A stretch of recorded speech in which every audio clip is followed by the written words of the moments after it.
Hey guys, this is a Demolition Doofus review brought to you by A.S.K. Thanks for watching. Wow, I was really mad at my Choir Boys review. Now let's see how they managed to screw my mind this time in Demolition Doofus. So it starts off with SpongeBob helping Squidward get his carrots out with his bike, which is one of the better parts in the episode. And then he goes to boarding school. We all know how this is going to end. Mrs. Puff's going to get fired, or at least arrested, and something like that's going to happen.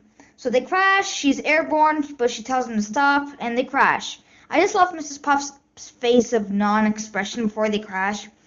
So it's pulled to the hospital, and Mrs. Puff's inflation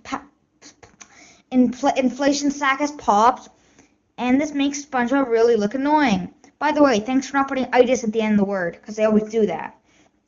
And this episode, until like half of the episode, SpongeBob is really annoying, and he really tortures Mrs. Puff. And I really feel bad for Mrs. Puff. And I see how she wants to kill SpongeBob. And she wants to enter him in a derby. Risking their lives for our amusement?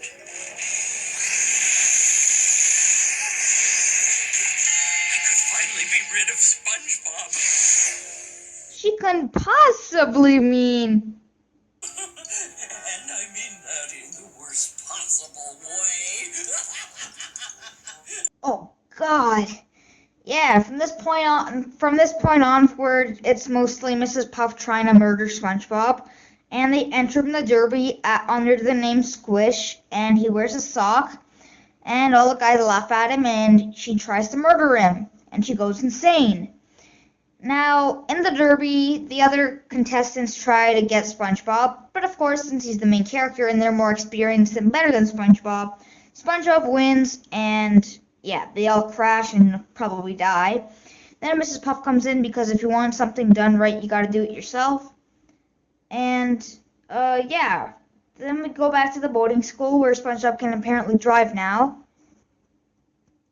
And she pops again. And when she does, Now everything's back to normal.